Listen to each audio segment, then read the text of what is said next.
Hi, this is Scott, Kilo Sierra 6, Delta Alpha Yankee, and for this video, we're going to be doing a radio review, and it's on a radio that is fairly special to me. I'll get into that in a moment, but up to this point in terms of reviews, I've talked about best radios around the $100 price and best radios around the $50 price.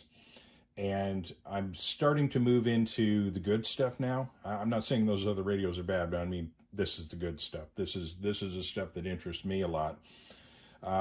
So I was looking at my collection, and I was looking at, Anytone radios, ICOMs, some of the newer Yaesu stuff. And I thought, why not, if I'm going to start reviewing the good stuff, let's go with the radios that I use the most. They're the ones I have the most experience with. They're the ones I'm most articulate on and I have the most passion for. So without further ado, what we're going to be talking about today is the radio that I use more than any other HT in my collection, and that is the Yaesu FT-60. I talked in one of my very first videos about my progression into the ham radio hobby and the radios that I was initially involved with. Like many, my path started with the Baofeng radios, the UV5R, and then that branched out into a couple of BFF8s and UV82s, UV9Rs, GT3WPs, etc. I've got a bunch of them, and I played around with these, and I had heard people saying, hey, that you can trick out these Yaesus and they'll do everything, or rather these Baofengs, and they'll do everything a Yaesu will do, on and on. But something kept nagging me. I kept hearing these kind of these wise old timers, and they would, I would begin talking like that, and they would sort of give me that look like, yeah, you're completely full of crap. But they were nice enough not to actually say it. They just appreciated that I was enthusiastic about the hobby, so they just let me go on and on.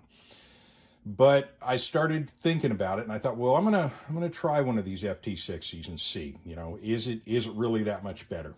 And I will say, the experience for me was remarkable. It's fun when you're able to actually stumble across something that really, really locks you into whatever you're doing in terms of hobbies, whether it's, these or guns or radio controlled airplanes. If you can be fortunate enough to stack up a couple of pretty successful first acquisitions, it really makes the experience that much better. And the Yaesu FT-60, as soon as I started using it, I knew this is a completely different animal than the Baofengs were. I was hearing stations I had never heard before. I was hearing signals I had never heard before. I was able to get into repeaters I could never get into before. The whole experience was rich and amazing, and it really solidified for me, kind of a connection with this particular radio. And I'm not saying I'm blind to some of the deficiencies that the radio has, and it does have a number of deficiencies. But I'm going to tell you, this particular radio is so damn good in terms of the actual performance that you will find yourself overlooking a number of things and a number of features that you can get in other radios just to be able to get a hold of this thing. And I'll talk about why that is in a moment. But another thing that happened right after I got my first FT-60 was I got my second FT-60. And I sort of have a thing in my life. I've had enough decent products that I've gotten into that as soon as I realized, hey, this is something really good, they're discontinued and they're on to something else. And you will find, because another thing about the FT-60, and it's why you don't see that many reviews on YouTube for the FT-60, is because it dates back to 2004, which was many years before YouTube even became a thing. And most of the reviews from when this was a new product are in print, and they're on old, obscure, in some cases, neglected blogs. So it's kind of hard to find details on this. It's just something that's sort of known, especially if you go to any kind of event like a ham fest or a radio club meeting. You will see a bunch of people sporting these radios. Despite others that are out there that are better on paper, you see a lot of people using these, myself included, to be honest with you. But as far as the radio goes, as far as that rich, wonderful experience, where that really comes from with this is the receiver. And I'll give you a real quick analogy. I've heard that audiophiles, people that are testing stereo speaker systems, for instance, there are certain vinyl albums that they will use to determine the actual tonal qualities of a set of speakers. One album in particular is the 1977 Steely Dan album, Asia. And people will listen to that album through their speakers, and that's sort of their benchmark for determining whether or not they're getting decent sound out of that speaker. The Yaesu FT-60 for me is a benchmark like that. If I'm acquiring a new radio and I want to determine how well does this thing receive, how well does this thing transmit, I will every single time compare it to an FT-60. That is my benchmark for spectacular performance. You know, in terms of, I'll talk about the specifications in a little bit once I finish, you know, my love letter to the FT-60. But in terms of the receiver, unlike a lot of your Chinese radios and even the less expensive radios such as the Yaesu FT-65 and FT-4X, those all feature direct conversion receivers, and you can put some filtering on a direct conversion receiver and turn it into a decent receiver. But this is a double conversion, super heterodyne receiver in the FT-60. You will find that in your higher end handhelds, and most of your better mobiles will all feature that kind of receiver. I'll do a separate video later talking about some of the differences between the two types of receivers, but whatever sauce that they have put into the Yaesu FT-60 receiver, it is the best in terms of handheld radios for receiving. And there are more expensive Yaesus that do not receive on any given day better than the FT-60, hands down.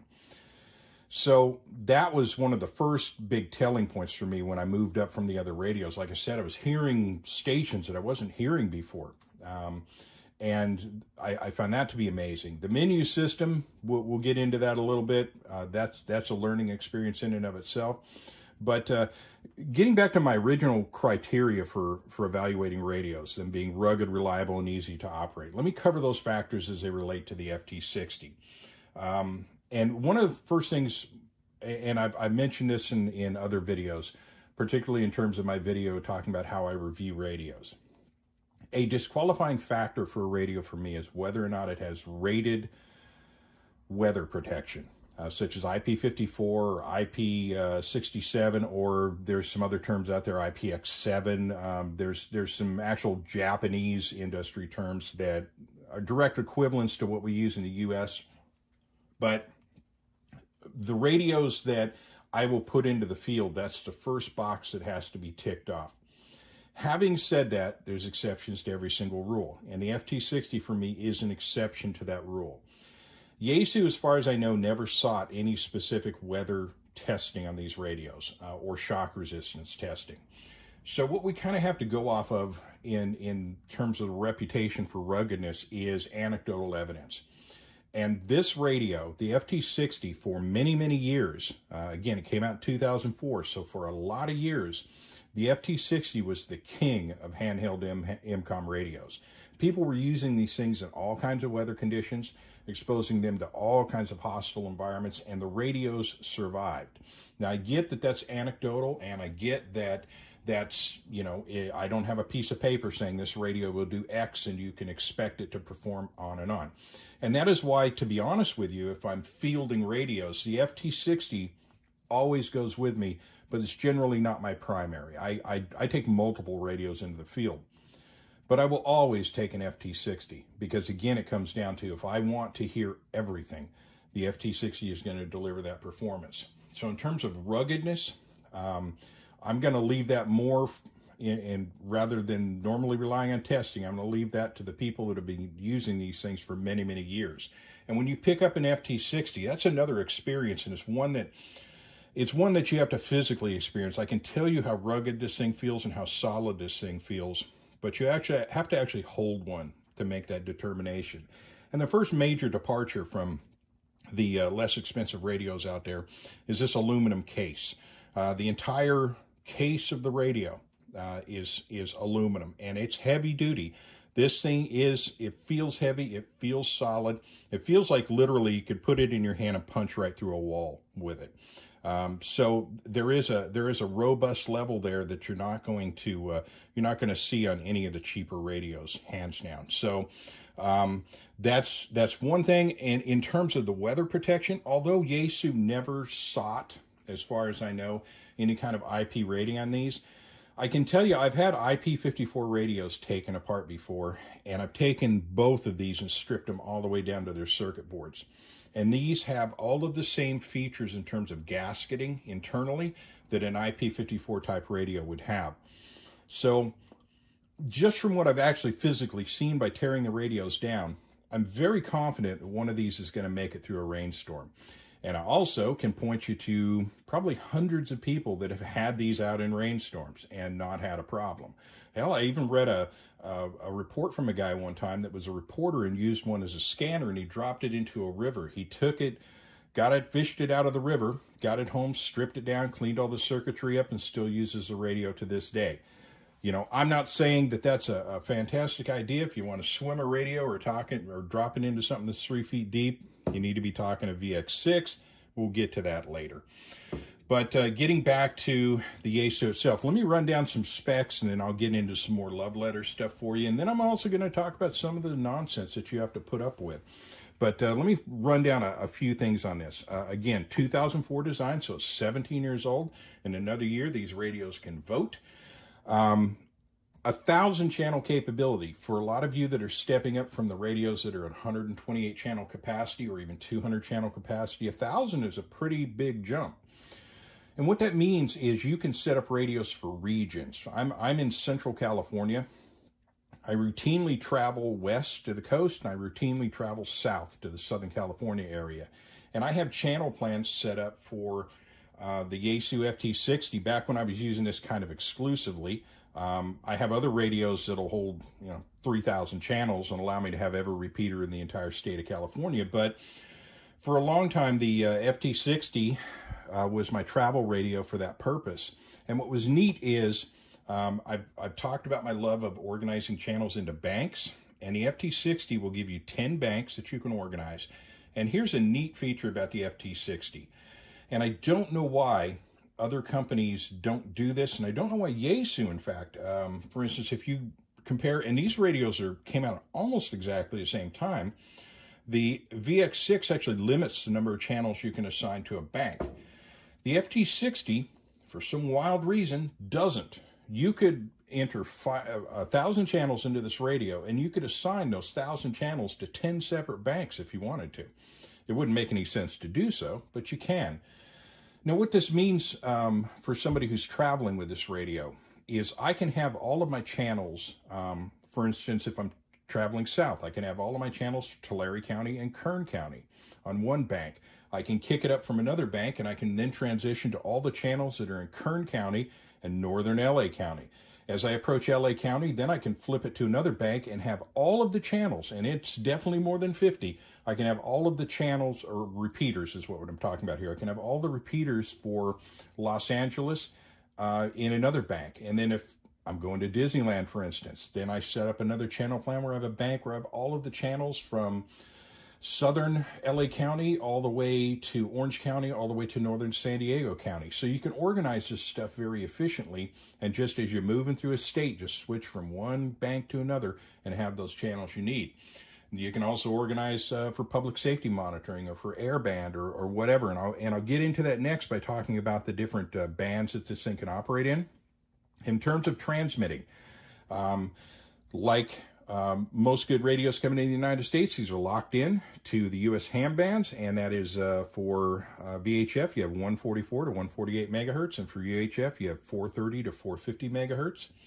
And these are, you can perform a function on these to do a MarsCap mod and expand the transmit range like 136 to 174, and I think it's 400 to 520, something like that.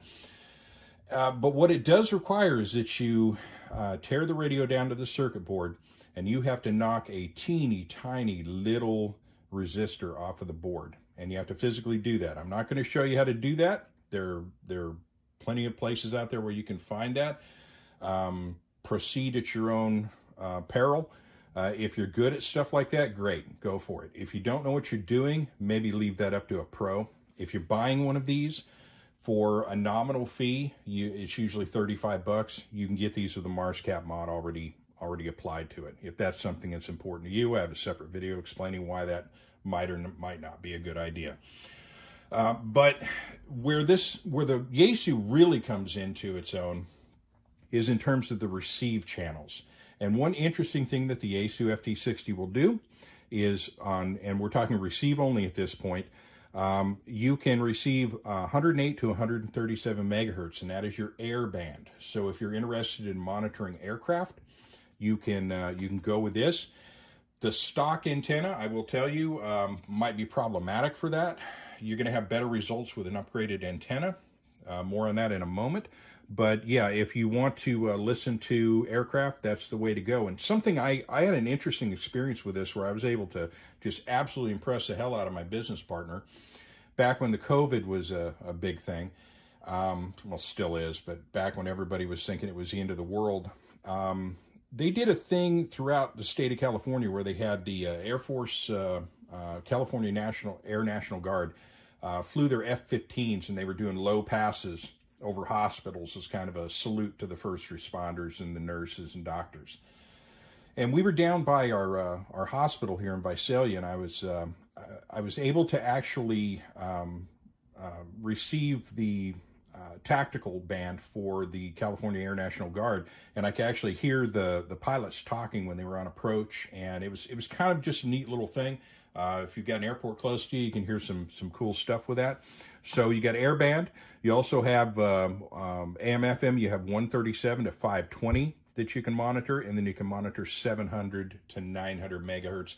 Of course, this excludes any cellular communications. But in terms of receiving, like I said, this thing really, really will bring in the signals nice. And another cool thing is, you know, unlike some of the newer Yaesus that are a little twitchy in terms of breaking squelch on scan, I've always found the FT-60 to be absolutely rock solid in that regard. And of course, because of that double conversion super heterodyne receiver, concerns about overloading your front end or having a lot of RF traffic quieting out your radio, you don't really need to be all that concerned with these.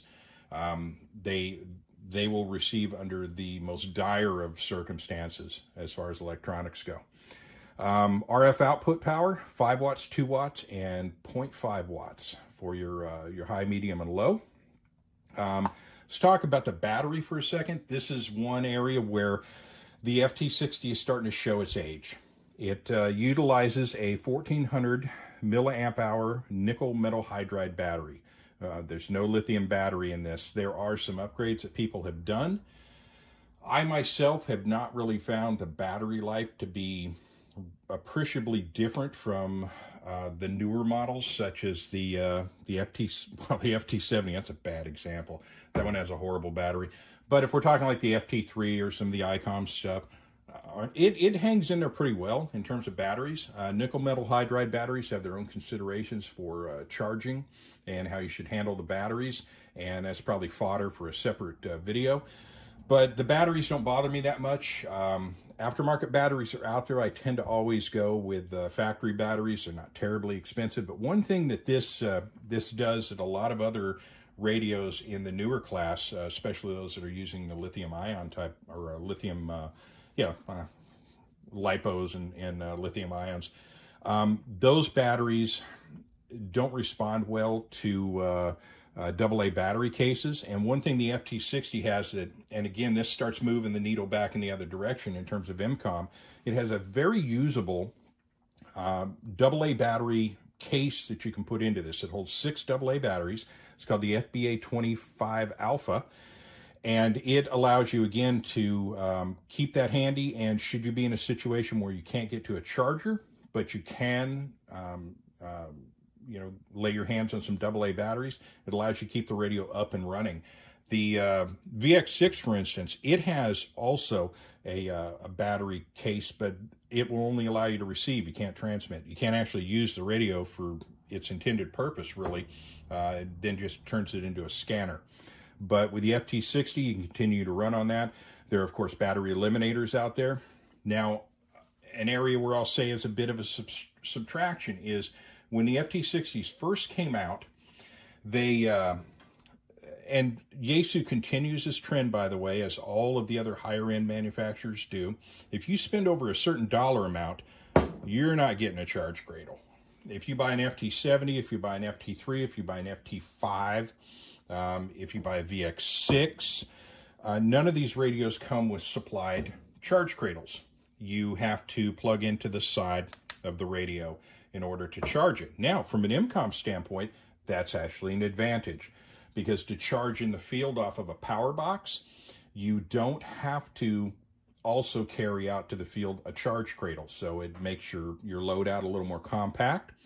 The FT-60, when it first came out, charged the same way. You could get a charge cradle as an upgrade.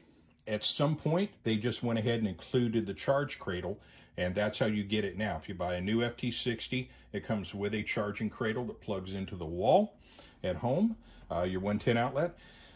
But they removed the ability to be able to now charge the radio by porting into the side. So if you do want to charge this thing in the field, what you have to do is you have to take a charge cradle, you have to have a power inverter, and basically you have to charge this thing just like you would charge it on 110 at home, which I think is a bit of a drawback in terms of flexibility on the radio, but there you go. But getting to a few other things that you kind of need to know about this radio, it does have some features that I absolutely love. I happen to like the 3-knob setup. I like my on-off and volume. I like my channel control, and I like my little squelch ring here so I can adjust the squelch on the fly. That's sort of the same layout I was used to using for all those years with the Motorola HT-1000 and the HT-90s, etc. So I like those controls on top. Again, in an MCOM situation, I'd like to confine myself to just a couple of channels within a bank reserved specifically for MCOM. And I like the ability to just be able to reach down to the pouch and go up or down depending on what I need to access in terms of channels. I like to be able to work the squelch from here. I don't like to have to take the radio out of the pouch for anything. If I have to take the radio out of the pouch to adjust squelch, which you have to do with the newer models, and when we get to the FT-70, you also need an extra thumb and some very long fingers or 2 hands to turn this thing up, down, or do anything. More on that later. The VX6 kind of retains that layout, although you don't have your on-off connected to your volume. It's actually a main power switch, which I can kind of up and down on that one. I don't really know how I feel about that. You still have to take it out to turn it on and off. But if the thing's off, it doesn't turn on again until you very deliberately press and hold that button. Whereas this, there is a chance that if you do have it turned off, you could give it a bump at some point and turn it on in the pouch, and then 6 or 8 hours later, you go to reach for your radio and the battery's dead. That has actually happened to me a couple of times, so something to consider. As far as and I call it Yaesu's Department of Wacky Ideas. It's always been a thing with Yaesu products. They always do some really odd stuff. This is among the generation of Yaesu radios that don't like to stand upright. You will find, especially when you put the larger antennas on these things, they're very unstable. They fall over very easily. The volume and on-off knob being in the middle can be a little tricky sometimes to turn it on. You can't just reach down directly from the top. It's kind of in the way. You sort of have to adopt this motion here where you reach around the antenna to turn it on and off. Just a little typical Yaesu weirdness. The push-to-talk button is okay. It's not terribly prominent. And if you're talking, and I will say, when I talk about how I use these radios quite often, this is a radio I actually use every single Wednesday night to run a Skywarn net for my radio club. And I do that because I have amazing access to our repeaters. We use a voter system for our repeaters, so handhelds, I can use them anywhere in my area and be able to pretty easily get into the repeater. So I tend to use handhelds for all of that. So when I'm using this and I'm holding this button down, every now and again, I can find my thumb starting to impact the edge here, and I can break contact with that. I will say the trigger setup that Yaesu has gone to on most of their handhelds now, I actually kind of like that, although it seems they've downplayed that on the FT5. Don't know why. Some other weirdness about this. Oh, I'll get to another piece of goodness. If you want the best radio clip ever made on a handheld radio, look no further than the FT-60. It has an amazing belt clip on it, very sturdy, very heavy duty. But one area where a lot of people have a lot of, excuse me, have a lot of issues with this, and one area I particularly dislike, is the speaker mic connection. This little rubber cover here, you pop this open to access it. It's a pain to get it open. It's a particular pain to get it closed. But once it's done, that's fine. You can open both, and you can turn it. And you do have the ability to port in some extra DC power in here. Of course, it doesn't charge the battery, but it can be used in place of a battery eliminator kit. You can hook up an accessory plug in this and run it off of a power box. That is good for MCOM. But the speaker mic connection, one of the problems that this radio has is it has a rubber gasket on here for weather protection, but the way it's formed is when the plug is in, it can work itself loose, and when it breaks contact just a little bit, what will happen is it'll key up the radio. That's not a good thing.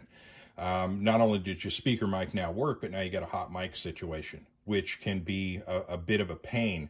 I'm going to do a separate video on accessories for the FT-60 that will follow this, and I'll show a couple of ways to route that to eliminate that as a problem, but it is something you need to be aware of. And you're going to hear an ice cream truck in the background. There's nothing I can do about that. Unfortunately, we'll just enjoy the music as we go along, and hopefully we don't get a copyright infringement. But yeah, that's a bit problematic and something that people complain about a little bit. I get that. It is an issue. But again, the radio's so good otherwise, I can overlook that pretty well. There are a couple of things on here, and I'll go through these later in other videos to show you how to remove these features. But there is an old Wires program. It's not Wires X, it's not C4 FM, but it is called Wires. There's a button that you can press on this. It's the one with a little atomic symbol. It's the 0. If you press that, what that does is when you key up, it throws a little, I think it's a DTMF signal, but it also throws a tone, and it cuts off the first part of your transmission. There is a way to disable that in the programming. It's something I recommend you do. It's real easy to bump that button, and next thing you know, you're doing that every single time. And it's pretty common to tell who's got a new FT-60 on the repeater when that happens. Some other things I'll point out real quick. The battery latch is next gen perfect. It's a very positive locking latch. You don't have to worry about the battery popping off if the thing falls, and I've dropped these a couple of times. Very durable in that respect. Antennas, of course, the male SMA design. I've talked about that before as well. I'll cover that in accessories.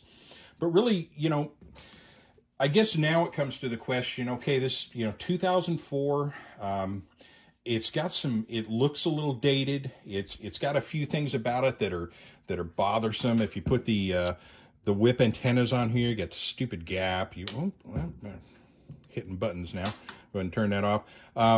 There's a couple of things about it, like I say, that are mildly off-putting. But again, it's so damn good, I can put up with that too. What I would love to see Yaesu do, to be completely honest with you, is never discontinue this radio ever. But I would like to see them take the internals and put them into an upgraded case. Maybe something that gives a little antenna protection. Work on this side port. I would love to see them go with the threaded in port that the VX6 has. Doesn't necessarily have to be on the top. It can still be on the side. Although top porting is probably the best. They could conceivably, I suppose, double stack the volume and channel knob, go with this. Well, you know what? Then you just get a VX6. How about we just make a VX6 with a bigger battery? More on that later as well. But it would be nice to see an upgrade, because I have heard people say, well, is the FT-65 the upgrade for the FT-60? No. Is the FT-70? I guess admittedly you could say, yeah, the FT-70 is supposed to be the successor. It's not like the FT-60 in too many ways. The menus are somewhat similar.